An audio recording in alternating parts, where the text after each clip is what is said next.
क्या आपको अक्सर ऐसा लगता है कि कुछ बुरा होने वाला है? जैसे कि किसी की कॉल आएगी तो कोई बुरी खबर सुनने को मिलेगी, या आप बाहर जाएंगे तो आपको एक्सीडेंट का डर होगा, या किसी से लड़ाई झगड़ा ना हो जाए, या कोई ना कोई बुरा हादसा ना हो जाए। अगर आप सब ये महसूस करते हैं तो आप अकेले नहीं हैं। आज की वीडियो में हम बात करेंगे एंटीसिपेटरी एंग्जाइटी के बारे में। एक ऐसी एंग्जाइटी की टाइप जो खामोशी से आपको हर वक्त परेशान रखती है, आपको घबराहट में रखती है। आप हमेशा ये सोचते रहते हैं कि कुछ ना कुछ बुरा होने वाला है। ये एंग्जाइटी स्पेशली कुछ सालों से पाकिस्तान में और दीगर ममालिक में बहुत फैल चुकी है। जो भी साइकोथेरेपी में क्लाइंट्स आते हैं, मेजॉरिटी यही प्रॉब्लम लेके आ रहे हैं कि कुछ ना कुछ हमने कोई ऐसी हादसा देखा, कोई फेसबुक पे ऐसी वीडियो देखी, कोई ऐसी चीज़ हमारे साथ हुई, उसके बाद से हर वक्त हम घबराहट में रहते हैं। हर वक्त ऐसा लगता रहता है कि कुछ ना कुछ बुरा होगा। तो वर्स्ट केसेस में तो ये भी हुआ है कि लोगों ने अपनी जॉब छोड़कर घर पर बैठ गए हैं।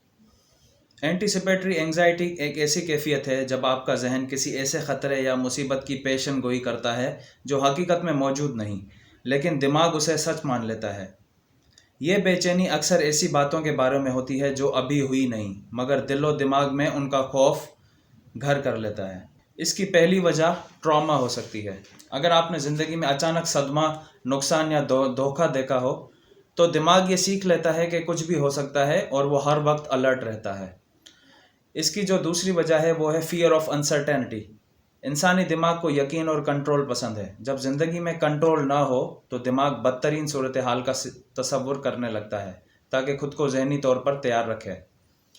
तीसरी वजह है नेगेटिव थिंकिंग। बाज़ लोग आदतन हर बात का मनफी मतलब निकाल लेते हैं। ये एक साइकिल बन जाती है, खौफ, बेचैनी और उससे मज़ीद खौफ, एक विशेष साइकिल बन जाता है। विशेष साइकिल मीन्स कि इस तरीके की नेगेटिव थिंकिंग बार बार रिपीट होती रहती है और जिसकी वजह से बार बार घबराहट होती रहती है। पाकिस्तान में अक्सर ये देखा गया है कि बहुत से लोग यही प्रॉब्लम लेकर आ रहे हैं कि हर वक्त बेचैनी हो रही है। और इवन के कुछ लोगों की जो मैंने स्टोरी सुनी है वो ये भी कहते हैं कि हमने बाहर कोई चीज़ खा ली थी होटल पर और उसके बाद से घबराहट शुरू हुई और अभी तक बंद ही नहीं हुई। हर वक्त बेचैनी और घबराहट लगी रहती है।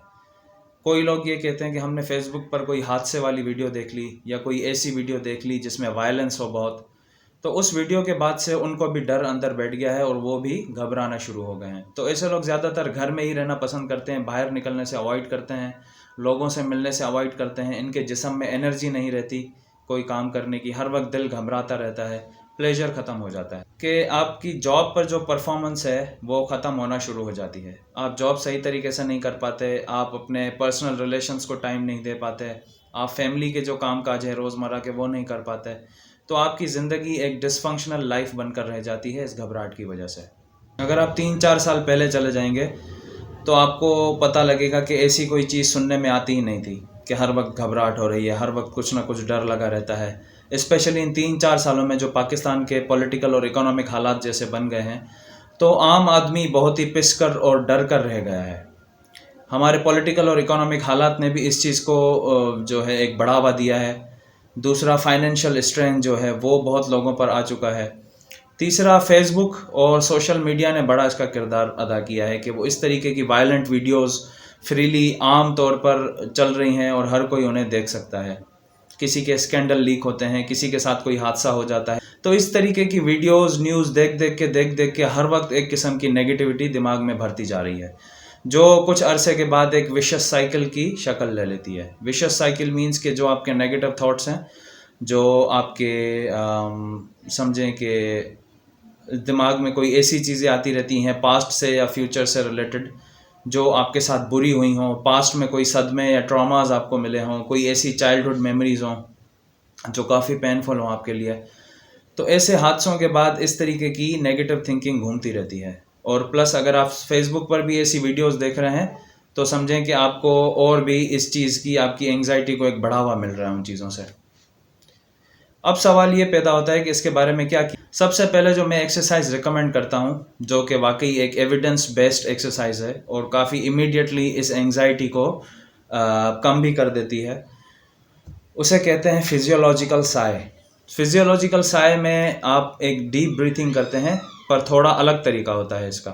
इसमें आप क्या करते हैं कि आप नाक से सांस लेते हैं, एक बड़ी सांस आप लेंगे और आराम से, ठीक है, नाक से आप सांस लेंगे, कुछ सेकंड्स के लिए सांस आपने अंदर रोकनी है और कुछ सेकंड्स के लिए आपने सांस एक्सेल करनी है माउथ से। अच्छा, इनहेल के वक्त आपने ये ख्याल रखना है कि आपको डबल इनहेल करना होता है। मतलब आपने नाक से एक बार सांस ली ऐसे, ठीक है, और आपने झटका देके दूसरी बार सांस लेनी होती है, कुछ सेकंड्स तक अंदर रख के अब आपने एक्सेल करना होता है। जब आप इस तरीके से ब्रीथिंग करते हैं 2 से 3 मिनट, और ये आपने दिन में 3 बार करनी होती है।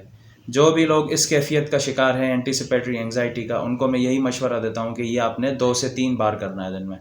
ये क्या करता है कि आपको आपके नर्वस सिस्टम को बिल्कुल डाउन कर देता है, रिलैक्स कर देता है, ठीक है, आपके हार्ट बीट को कम करता है, ब्लड में ऑक्सीजन ज़्यादा जाता है, तो आपका जो स्ट्रेस है वो आहिस्ता आहिस्ता निकलना शुरू होता है, और आपको बाकायदे ऐसे फील भी होगा कि आपके दिमाग से जैसे बोझ कम हो रहा है। ठीक है, पहली ये है।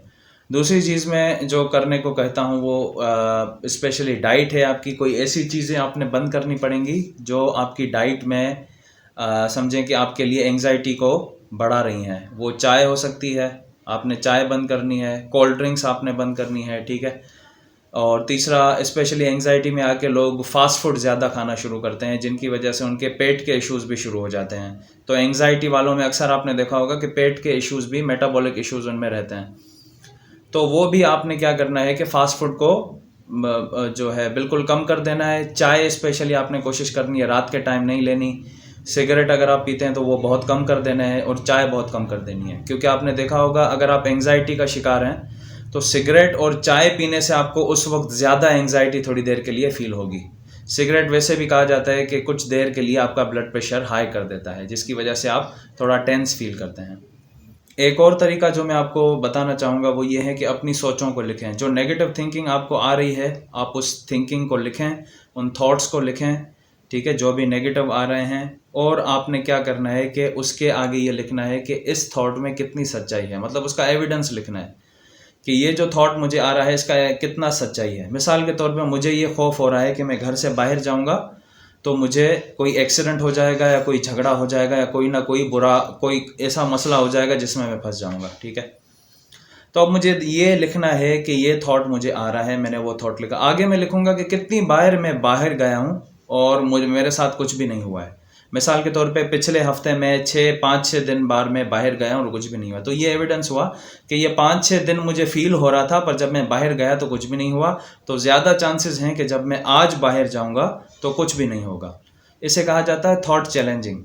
या आपने अपनी एक शीट बना लेनी है, ठीक है, उसमें अपने थॉट्स लिखने हैं और उसके आगे उसके एविडेंस लिखने हैं कि क्या ये थॉट वाकई सच्चा है, इसमें कोई सच्चाई है, या इसके लिए कोई भी एविडेंस नहीं है, ठीक है। जब आप ऐसा करेंगे तो आपके थॉट्स जो हैं वो आहिस्ता आहिस्ता डाइवर्ट होना शुरू हो जाते हैं। याद रखिएगा, थॉट्स की फ्रीक्वेंसी हमें कम करनी होती है। आपके नेगेटिव थॉट्स जो हैं वो कन्वर्ट हो जाते हैं दूसरे थॉट्स में, अटेंशन डाइवर्ट हो जाती है, ठीक है। जब तक आपका दिमाग ये समझ रहा है कि ये चीज़ें ज़रूरी हैं, ये थॉट ज़रूरी है, ये नेगेटिव थॉट ज़रूरी हैं, तब तक वो उनको घुमाता रहेगा। तो आपने क्या करना है कि आपने अपना दिमाग को शिफ्ट कर लेना है दूसरी चीज़ों पे, ठीक है। मिसाल के तौर पे आप कोई ऐसी गेम खेलें या कोई ऐसी चीज़ करें, मूवी देखें जिसमें आपका दिमाग बिल्कुल जो है वो उस चीज़ में बिल्कुल इन्वॉल्व हो जाए, ठीक है, ताकि आपको थॉट्स वगैरह नहीं है। तो आप देखेंगे कि जैसे ही मूवी ख़त्म हुई, या लेट सपोज गेम आप खेल रहे थे वो ख़त्म हुआ, तो आप देखेंगे जब तक मैं गेम खेल रहा था या मूवी देख रहा था मुझे ये थॉट नहीं आ रहे थे, ठीक है, क्योंकि आप कंप्लीटली उसमें इमर्स हो चुके थे गेम में और बिल्कुल इंगेज हो चुके थे। तो आपने अपने इंगेजमेंट के लेवल्स बढ़ाने होते हैं। मतलब आपने कोई ऐसी चीज़ों में इन्वॉल्व रखना अपने आप को जो आपका ध्यान बिल्कुल खींचे रहें, ठीक है, कुछ अरसे तक, जब तक ये नेगेटिव थॉट आहिस्ता आहिस्ता इनकी फ्रीक्वेंसी थोड़ी कम हो जाए, जब दिमाग को ये लगे कि ये चीज़ें इतनी ज़रूरी नहीं हैं, ठीक है। तो ये कुछ पॉसिबल सॉल्यूशंस थे इस चीज़ों के लिए। ज़ाहिर है लॉन्ग टर्म के लिए नहीं थे, ये सिर्फ एक कॉपिंग मैकेनिज्म्स हैं। लॉन्ग टर्म के लिए आपको मेडिकेशंस की ज़रूरत होती है, आप साइकेट्रिस्ट से कंसल्ट करें, या प्लस आप अपनी मेडिसिन के साथ साथ आप साइकोथेरेपिस्ट से भी कंसल्ट करें, ताकि जो आपके नेगेटिव थाट्स हैं या जो एंग्जाइटी है उसके बारे में बातचीत या डिस्कशन हो सके। अगर आप ऐसी ही और वीडियोज़ देखना चाहते हैं तो चैनल को सब्सक्राइब करना मत भूलिएगा।